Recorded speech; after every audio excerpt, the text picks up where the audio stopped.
بسم اللہ الرحمن الرحیم۔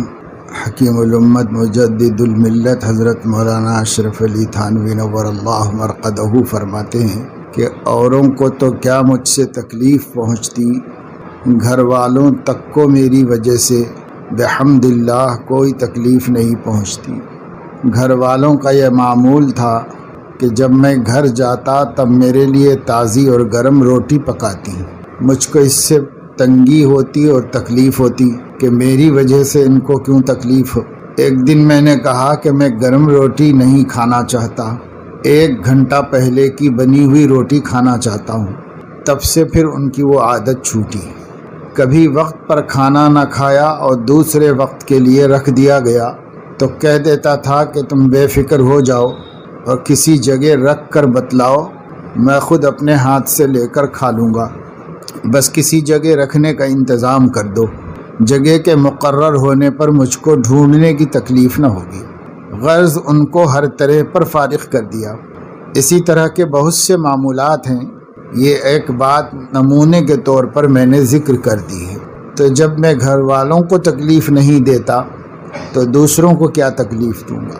اور راحت کا تو حضرت نے اتنا خیال فرمایا کہ کوئی گھر میں کام ایسا نہیں ہونے دیتے تھے جو گھر والوں کی زحمت کا اور تکلیف کا سبب ہو، اور کوشش کرتے تھے کہ ان کی وجہ سے ان کی اہلیہ کو زیادہ بوجھ نہ اٹھانا پڑے، بس معمول کے جو کام ہوتے ہیں بنا کسی تکلف اور مشقت کے وہ کر لیا کرے۔ لیکن دین کے معاملے میں اپنے نوکر سے بھی معافی مانگنے لگائی حضرت نے اپنی اہلیہ محترمہ کو۔ انہوں نے کہا بھی کہ خادموں کے سامنے مجھے فضیحت کر رہے ہیں آپ۔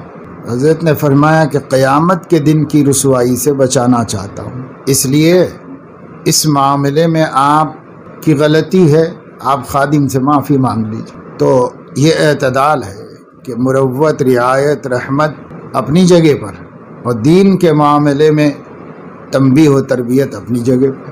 اب ہم لوگوں کا الٹا معاملہ ہے، اپنی وجہ سے صبح سے شام تک 24 گھنٹے گھساتے رہیں اور جتنے چاہیں کام لیتے رہیں اور خفا ہوتے رہیں اور برہم ہوتے رہیں، اور اللہ کے دین کے معاملے میں سب چیزیں نظر انداز کرتے چلے جائیں۔ آخرت کے لیے کوئی بات بھی ہمیں فکر نہیں ہے کہ اس کی اصلاح ہو جائے، اس کی درستگی ہو جائے۔ یہ ہماری الٹی گنگا بہہ رہی ہے۔ فرمایا کہ آج کل لوگ علاج یا اصلاح کرانے تھوڑا ہی آتے ہیں، کیونکہ مریض بن کر آتے ہیں تو سبکی ہوتی ہے، یعنی شرمندگی ہوتی ہے۔ طبیب بن کے آتے ہیں، فن کے متعلق سوالات کرنا شروع کر دیتے ہیں، اور یہ مرض لکھے پڑے لوگوں میں زیادہ ہے، اور یہ سب جاہ کا مرض ہے، تاکہ معلوم ہو کہ بڑے فن کے جاننے والے ہیں، محقق ہیں، مجتہد ہیں، گو سراپا امراض ہوں مگر اپنے کو تندرست سمجھتے ہیں۔ اور یہ حالت نہایت خطرناک ہے کہ مریض ہو کر اپنے کو مریض نہ سمجھے، یعنی یہ جسمانی مریضوں کے لیے نہیں فرما رہے حضرت کے پاس تو لوگ روحانی مریض آتے تھے، ان کا حال بتا رہے ہیں، اپنی قابلیت دکھانے کے لیے آتے ہیں اور ایسی باتیں کرتے ہیں جس سے یہ سمجھ میں آئے کہ یہ زیادہ جاننے والے آدمی ہیں۔ تو پھر یہاں کائے کے واسطے اہل علم کو استغنا کی سخت ضرورت ہے، خصوص عمرا کے دروازوں سے تو ان کو بالکل ہی اجتناب چاہیے۔ اس میں دین، علم دین، اہل دین سب کی ذلت ہے۔ مجھ کو تو اس سے بڑی نفرت ہے، اور میں جب کوئی واقعہ اہل علم کا عمرا کے ساتھ تملق و چاپلوسی کا سنتا ہوں سخت افسوس ہوتا ہے۔ میں تعلق کو تو منع نہیں کرتا، تملق کو منع کرتا ہوں، یہ اہل علم کی شان سے بہت ہی بعید ہے، مگر کس طرح دل میں ڈال دوں۔ تعظیم میں تکلف اور مبالغہ بھی برا ہے۔ ایک صاحب نے اتنی عجلت سے پنکھا کھینچنے کے لیے پکڑ لیا کہ حضرت والا مجلس میں اپنی جائے قیام پر اچھی طرح بیٹھنے بھی نہ پائے تھے۔ اس پر فرمایا کہ اگر میں 10 منٹ اور کھڑا رہتا تو تم کیا کرتے؟ یہ کوئی انسانیت ہے؟ کیا اور 10 منٹ تک اسی میں قلب کو مشغول رکھتے کہ یہ بیٹھے گا تو میں پنکھا کھینچوں گا؟ کیا ایسے انہماک کے ساتھ غیر اللہ کی طرف مشغول رہنا یہ طریق میں مضر نہیں؟ آپ لوگوں کو تعلیم کرنا بھی عبث ہے۔ آخر میں کہاں تک چکنے گھڑوں پر پانی ڈالتا رہوں، جبکہ تم لوگوں کو خود ہی اپنی اصلاح کا خیال نہیں ہے۔ ہر کام موقع اور حدود کے اندر کرنا چاہیے۔ مومن کا قلب تو ایسا نہیں ہونا چاہیے کہ ہر وقت کسی دوسرے ہی کی طرف مشغول رہے۔ مومن کا قلب تو ایک ہی کی مشغولی کے واسطے بنایا گیا ہے۔ یہ تو قلب کو تاریک کرنا ہے۔ مجھ کو بھی اسی سے وحشت ہوتی ہے کہ ناموزوں حرکتیں کر کے میرے قلب کو بھی لوگ غیر اللہ میں مشغول رکھنا چاہتے ہیں، جس سے الجھن ہوتی ہے۔ صبر بھی کرتا ہوں مگر پھر تغیر ہو جاتا ہے۔ اب چپ بیٹھے ہو، اپنی غلطی کو محسوس کیا یا نہیں؟ ہاں یا نہ کچھ جواب تو ملنا چاہیے۔ عرض کیا کہ اپنی غلطی کو سمجھ گیا، اب آئندہ خیال رکھوں گا۔ اس پر فرمایا کہ مجھ کو تو اس کا افسوس ہے کہ میں تو آپ لوگوں میں دین کے پیدا کرنے کی کوشش کروں اور تم مجھ کو افراط فی التعظیم یعنی تعظیم میں مبالغہ کر کے جو اس وقت کی حرکت کا منشا تھا فرعون بنانے کی کوشش کرو۔ یہ باتیں اور ہی جگہ چلتی ہیں۔ مجھ کو ایسی خدمت سے اور ایسی تعظیم سے نفرت ہے۔ خدمت سے اس وقت راحت ہوتی ہے جب کہ روح کو تکلیف نہ ہو، تبھی جسم کو راحت ہوتی ہے۔ اس کا خیال رکھنے کی سخت ضرورت ہے کہ روح کو تکلیف نہ ہو۔ ایک صاحب یہاں پر آئے تھے، مجھ پر بھوت کی طرح مسلط ہو گئے۔ ذرا اٹھا جوتے اٹھا لیے، ذرا بیٹھا پنکھا کھینچنا شروع کر دیا، اذان ہوئی لوٹا بھر کے رکھ دیا۔ میں نے منع کر دیا تو اس پر پرچہ لکھ کر دیا کہ مجھ کو سعادت سے محروم کر دیا گیا۔ میں نے بلا کر کہا کہ جہاں سعادت بٹتی ہو وہاں جاؤ، یہاں تو سعادت سے محروم ہی رکھا جاتا ہے۔ تب آنکھیں کھلی۔ میں نے کہا کہ جس کام کو آئے ہو وہ کرو، میرے پیچھے کیوں پڑ گئے؟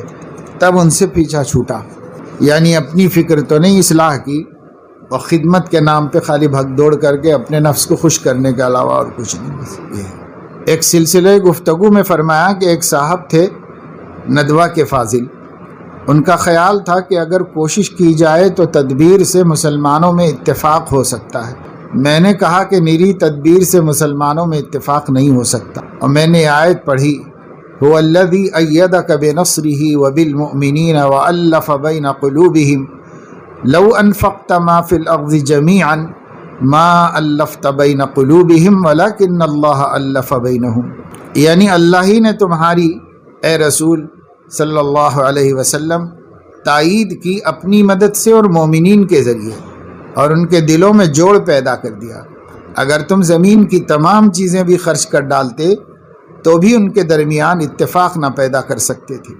دیکھیے حضور صلی اللہ علیہ وسلم جیسے مدبر اور تدبیر کا اتنا بڑا سامان کہ تمام ما فی الارض کا انفاق، مگر ان سب تدبیروں کا نتیجہ اور حاصل دیکھیے کیا ارشاد ہے کہ ما الفت بین قلوبہم، ان کے درمیان اتفاق آپ نہیں پیدا کر سکتے۔ وہ فاضل بے حد مطمئن ہوئے، کہنے لگے ایسا معلوم ہوتا ہے کہ یہ آیت کبھی میرے نظر سے ہی نہ گزری تھی، اور چونکہ اتفاق و اتحاد کا تعلق تدبیر سے نہیں، اسی لیے میں نے اس اتفاق کا بیان آج تک واضحوں میں مستقلاً نہیں کیا، اس لیے کہ بیکار ہے۔ جو چیز اصل ہے اتفاق کی وہ اعمال صالحہ اور خصوصاً عدل، خلوص و تواضع ہے۔ اگر مسلمان ان کو اختیار کرے خود بخود اتفاق ہو جائے گا۔ اعمال معمور بہا یعنی شریعت میں جن اعمال کا حکم ہے، اعمال معمور بہا طریق ہیں اور رضا حق مقصود ہے۔ اس کے علاوہ جو کچھ مشائخ تعلیم کرتے ہیں، اذکار و اشغال وغیرہ، اعمال معمور بہا کے رسوخ اور پابندی و استحکام کے واسطے ہیں، جن کا درجہ تدابیر سے بڑھ کر کچھ نہیں۔ جیسے طبیب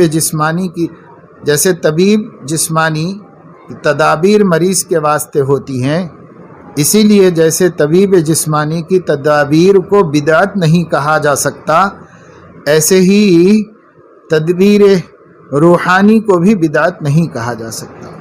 یہ ہے حقیقت طریق کی۔ اب دیکھیے اس میں کون سی بات وحشت کی ہے۔ بزرگوں سے تعلق بڑی دولت ہے، بڑی نعمت ہے، لوگ اس کی قدر نہیں کرتے۔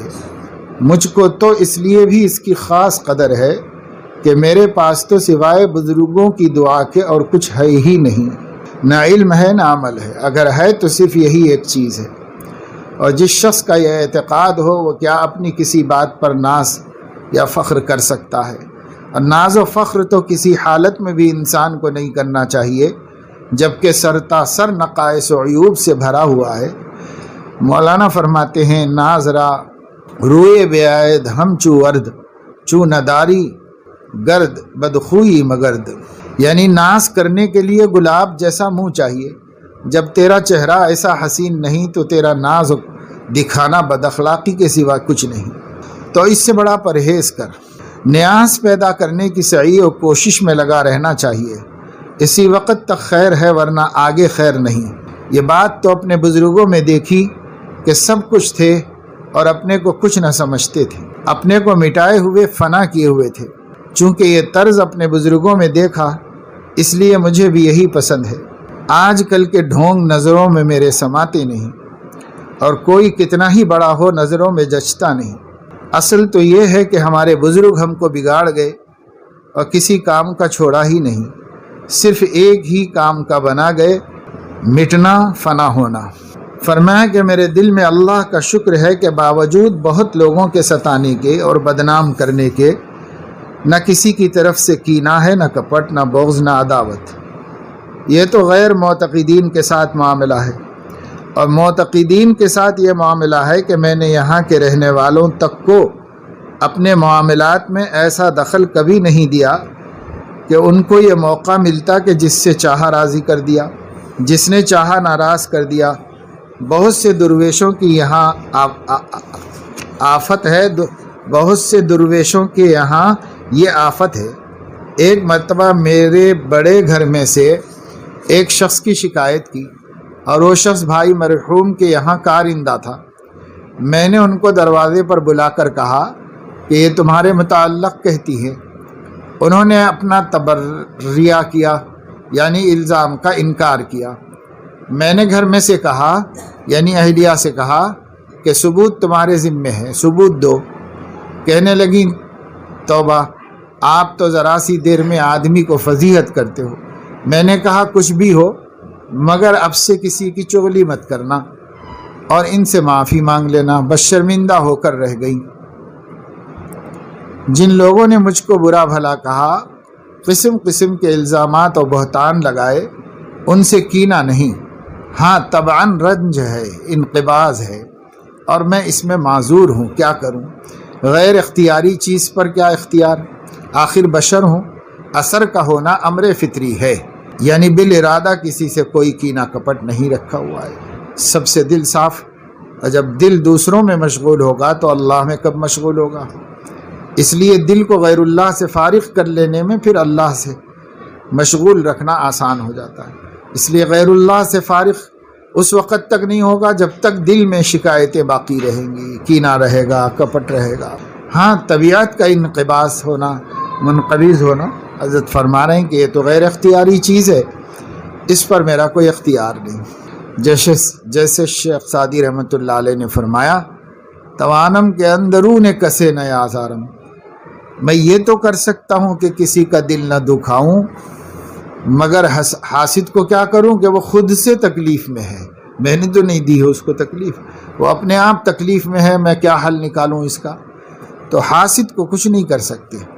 باقی یہ ہے کہ ہم کسی کو تکلیف نہ پہنچائیں، یہ اہل اللہ نے اپنا مزاج بنا لیا تھا کہ ہم سے کسی کو تکلیف نہ ہو۔ حضرت مفتی محمد شفیع صاحب رحمۃ اللہ علیہ کا مشہور شعر ہے، تمام عمر اسی احتیاط میں کٹی، آشیاں کسی شاخ چمن پر گرا نہ ہو، میرا وجود کسی کے لیے تکلیف کا سبب نہ ہو، بس اسی احتیاط میں پوری عمر گزار لیا۔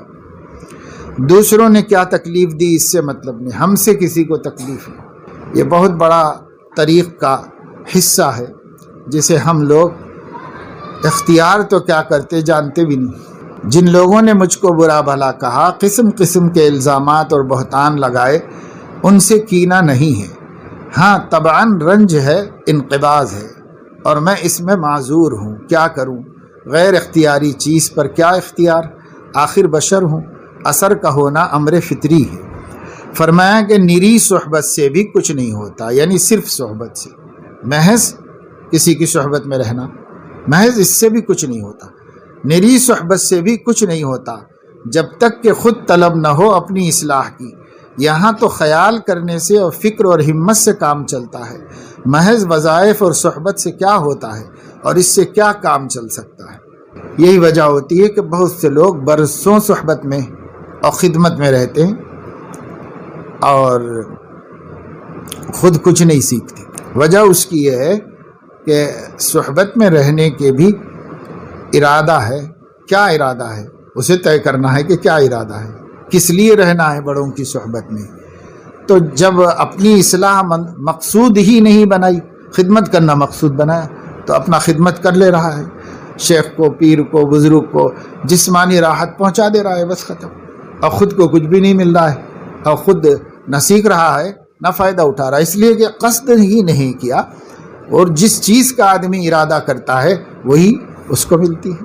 حضرت مولانا زکریا صاحب سنبھلی دامت برکاتہم نے کئی دفعے فرمایا، چونکہ وہ بہت طویل عرصہ حضرت قاری صدیق احمد صاحب رحمہ اللہ کے مدرسے میں پڑھا چکے تھے، ان کے ساتھ تھے، جوانی سے ایک لمبے عرصے تک وہاں تھے، باندہ ہی میں پڑھاتے تھے۔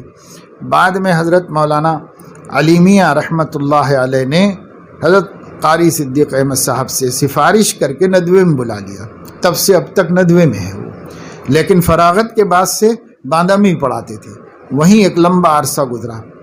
ہمارے بھائی صاحب رحمۃ اللہ علیہ باندہ میں رہنے کے زمانے میں ان سے پڑھے تھے، وہاں پر تلمس کا شرف حاصل کیا تھا۔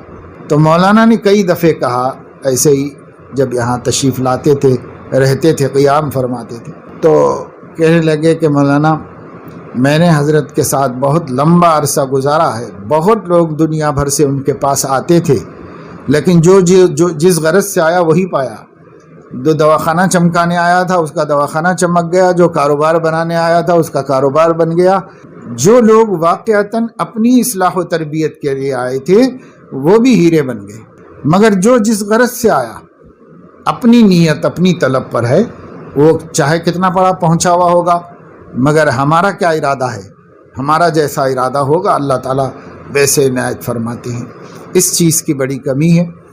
یا تو لوگ چلے جاتے ہیں علماء کے پاس، بزرگوں کے پاس، تو بزرگ ہونے کا اطمینان بھی نہیں ہوتا، تیقن تو کبھی نہیں ہو سکتا کہ وہ اللہ کا علم ہے، کسی کے اندرونی حالت تو اللہ ہی کو معلوم ہوتی ہے اور ہم اس کے مکلف نہیں۔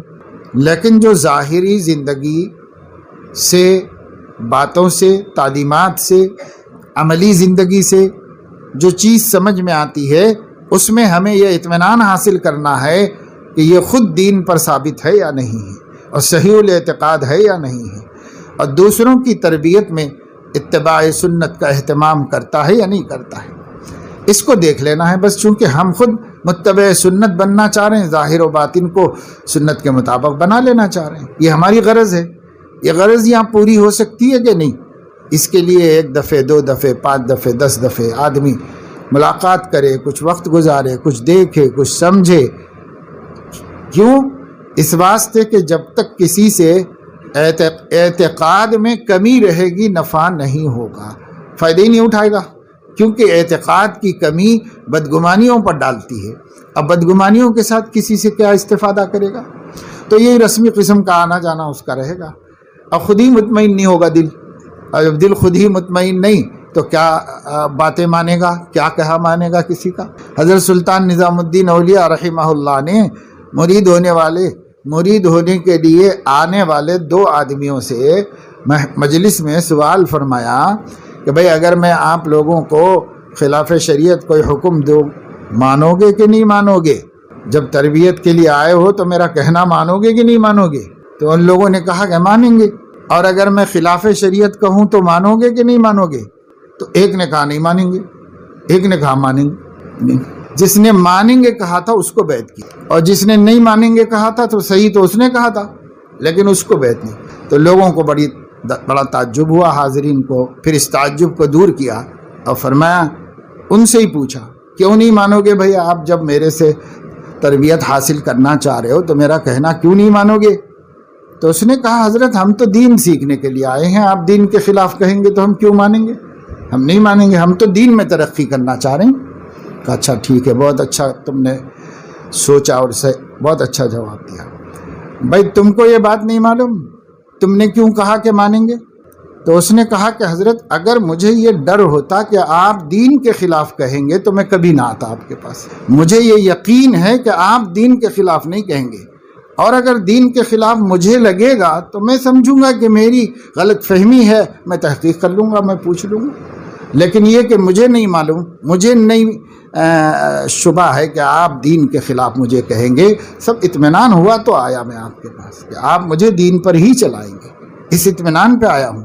تو حضرت نے فرمایا دیکھو بھائی اس اعتقاد کی ضرورت تھی، اس لیے میں نے ان سے بیعت کیا، ان کو بیعت کر لیا، ابھی ان کا اعتقاد کچا ہے، لہذا یہ جو ہے اپنا اعتقاد پختہ کریں، یا جہاں اطمینان ہو وہاں جا کر کے اپنی تربیت کریں۔ تو یہ پہلے لوگ بہت سخت آزمائش میں ڈال دیتے تھے، امتحان داخلہ بہت سخت ہوتا تھا جی نہیں۔ اب مدرسے میں بھی امتحان داخلہ نرم ہو گیا ہے تو خانقاہ میں بھی نرم ہو گیا ہے، چلو بھائی کیا کریں، لوگ اتنا بڑا مجاہدہ نہیں کر سکتے، ورنہ پچھلے لوگ تو بہت اچھی طرح پرکھتے تھے، اور پھر جس کو لیتے تھے اسے آفتاب مہتاب بنا دیتے تھے، کیونکہ اب دونوں میں مناسبت ہو گئی، اعتماد اور اعتقاد کامل ہے، لہذا کام شروع ہو جائے گا، اب اس کام میں کہیں خلل نہیں آئے گا، اور ایک دن بہت بڑے بڑے مرتبوں پر پہنچ جائے گا۔ یہی بات ہے۔ تو اس لیے اعتقاد نہیں ہوتا تو راستہ کٹ جاتا ہے، یعنی راستے سے چھوڑ دیتا ہے۔ دوسرے یہ کہ اعتقاد تو بہت ہوتا ہے، بڑی محبت، بڑا اعتقاد، لیکن ارادہ اپنی اصلاح کا نہیں ہے، بس یہ سمجھ رہا ہے کہ بڑے اللہ والے ہیں، ان کی خدمت کروں گا تو غیب سے میں ولی اللہ بن جاؤں گا، یہ سمجھ رہا ہوتا ہے۔ کبھی ایسا ہو جائے تو یہ تو اللہ تعالیٰ کے لیے بعید نہیں، مگر سنت اللہ اس طرح جاری نہیں ہے۔ سنت اللہ راہ سنت پر استقامت کے ذریعے خدا تک رسائی ہوتی ہے، اور کہنا مان کر اور اپنا حال بتا کر، اس لیے کہ جو شیخ ہوتا ہے وہ عالم الغیب تو نہیں ہے۔ ہمارا تو معاملہ یہ ہے کہ ہمارے ہاں نبی بھی عالم الغیب نہیں ہے، جبرائیل بھی عالم الغیب نہیں ہے، تو ہمارا پیر کہاں سے عالم الغیب ہو گیا کہ وہ خود ہی سمجھتا رہے اور خود ہی کرتا رہے اصلاح۔ یہ اور بات ہے کہ جو تجربے کی باتیں اہل اللہ کی صحبت میں سامنے آتی رہتی ہیں، وہ اکثر اپنا حال ہوتا ہے تو اپنا کام بنتا جاتا ہے، آہستہ سارے بھائی یہ بات کسی اور نے پوچھ لی یا انہوں نے خود بتا دی، یہ مجھے معلوم کرنے کی تھی، لہذا اب معلوم ہو گئی تو ایسا چلو اس پہ عمل کرو۔ یہ بھی کب ہوگا فائدہ؟ جب کہ طالب صادق ہو اور اس کا ارادہ پورا ہو کہ سب کچھ ہو جائے اور اپنے نفس پر آرے چل جائیں، چاہے کتنی ہی ذلتیں ہو جائیں، مگر مجھے کچھ بننا ہے، کسی مرتبے تک پہنچنا ہے، یہ اس کے اندر ہو۔ جب اس درجے کا ارادہ خالص ہوگا اور پختہ ہوگا، اور پھر آدمی اپنی رائے کو فنا کرے گا تو انشاءاللہ کامیاب ہوگا۔ جو بھی ہوئے ہیں اسی طرح ہوئے ہیں، جتنے اللہ کے بندے کامیاب ہو گئے، ترقی کر گئے، سب اسی طریقے سے کر گئے۔ فرمایا کہ یہی بڑی زبردست تبلیغ ہے کہ انسان خود عمل کرنے والا ہو، اور دوسروں سے کہنا اور خود عمل نہ کرنا یہی کمزوری کی بات ہے۔ حافظ عبد الکریم نامی ایک شخص آگرہ کے رہنے والے تھے، وہ لندن میں ملکہ کے پاس ملازم تھے۔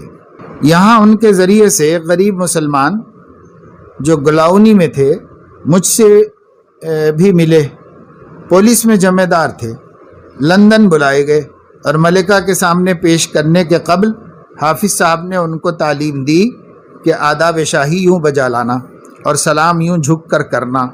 انہوں نے کہا کہ صاحب میں نے علماء سے سنا ہے کہ سوائے خدا کے اور کسی کے سامنے جھکنا جائز نہیں۔ حافظ صاحب نے کہا کہ بھائی یہاں مسئلہ نہ بگاڑو، یہ شاہی دربار ہے۔ انہوں نے کہا کہ ہوگا دربار، خدا کے دربار سے بڑا نہیں۔ حافظ صاحب نے کہا کہ بھائی بدقسمتی تمہاری، ایسی بڑی جگہ آیا اور خالی چلا۔ انہوں نے کہا کہ میاں بدقسمت کوئی اور ہوگا، میں تو اللہ کا شکر ہے کہ خوش قسمت ہوں، اپنے دین پہ قائم ہوں، اور بغیر نوکری کے آگے واپس، حالانکہ مل گئی تھی۔ پھر بھی آگے واپس۔ یہ ہے دین کی قدر بمقابل دنیا۔ غرض کے ملکہ کے سامنے پیش نہیں کیے گئے۔ ایک روز ملکہ نے خود دریافت کیا کہ میاں وہ تمہارے ہندوستانی نہیں آئے؟ حافظ صاحب نے کہا کہ حضور وہ تو پاگل سے ہیں۔ ملکہ نے دریافت کیا کہ وہ پاگل پن کیا ہے؟ کہا کہ ان سے یہ گفتگو ہوئی ہے، سب سنا دیا، ایسی بات ہوئی ہے۔ ملکہ نے کہا کہ یہ پاگل پن ہے؟ وہ تو بہت اچھا آدمی ہے، اپنے مذہب کی عزت کرتا ہے، اس کو ضرور میرے سامنے پیش کرو۔ تو پیش کر دیا گیا۔ دیکھیے دین کی برکت سے اس شخص کی کتنی رعایت کی گئی۔ درمیان میں ایک اور واقعہ اسی سلسلے کا یاد آ گیا۔ اسی طرح ایک شخص یوسف بیگ لکھنؤ کے ملکہ کے یہاں خاص خانسامہ مقرر ہوئے تھے۔ ملکہ کو معلوم ہوا کہ یہ گوشت نہیں کھاتے۔ ان سے پوچھا، انہوں نے کہا کہ یہاں ذبیحہ خلاف شرع ہے۔ ملکہ نے کہا کہ شرع کے موافق کس طرح ہو سکتا ہے؟ انہوں نے بے ضرورت بھی بہت سا نخرہ پھیلا دیا۔ ملکہ نے ان کے بیان کے موافق حکم دیا کہ ان کے ذبیحے کے لیے ایک مکان الگ تیار کرا دیا جائے، ذبح کرنے والا مسلمان ہو، اس کے متعلق برتن، چھری، کپڑا سب الگ اور صاف ہو۔ یہ قصہ یوسف بیگ نے خود مجھ سے بیان کیا۔ یعنی جب آدمی دین پر مستقیم ہوتا ہے، اللہ کے واسطے جمع ہوتا ہے، اللہ تعالیٰ راستے بنا دیتے ہیں۔ یہ تو جملہ معترضہ تھا۔ اب میں جمیدار مذکور کے قصے کی طرف عود کرتا ہوں کہ حافظ صاحب نے ان کو پیش کر دیا۔ یہ پہنچے اور نہ جھکے نہ اور کچھ کیا، جا کر السلام علیکم کہا۔ ملکہ نے اپنی دستی گاڑی پر ہوا خوری کی خدمت پر ان کو ملازم رکھ لیا۔ اپنی خاص گاڑی پر ہوا خوری کے لیے جب وہ جاتے، اس پر ملازم رکھ لیا ان کو، اور ان کی بڑی قدر کرتی تھی۔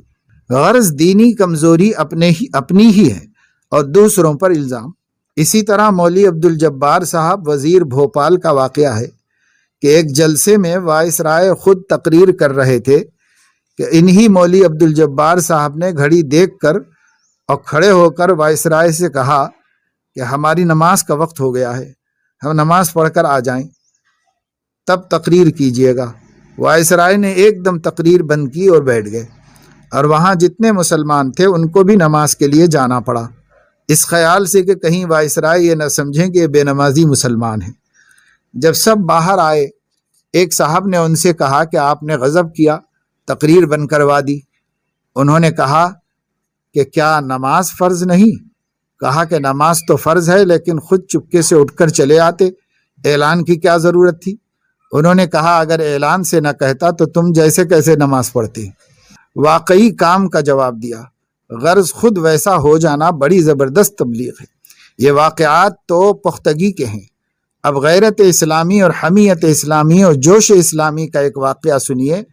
راجہ گوالیار کے یہاں فوجی لوگ داڑھی مڈائیں یا نہ مڈائیں، اس کے متعلق کوئی قانون نہ تھا۔ ایک شخص مسلمان نوجوان فوجی داڑھی مڈایا کرتا تھا۔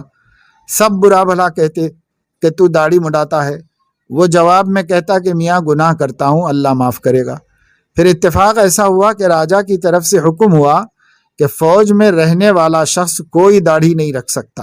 جس قدر اس شخص کو تبلیغ کرنے والے تھے، ایک دم سب نے داڑھی مڈا لی، اور اس شخص سے کہا کہ لو میاں مبارک ہو، تیرا ہی چاہنا پورا ہو گیا۔ کہا کہ کیا ہوا؟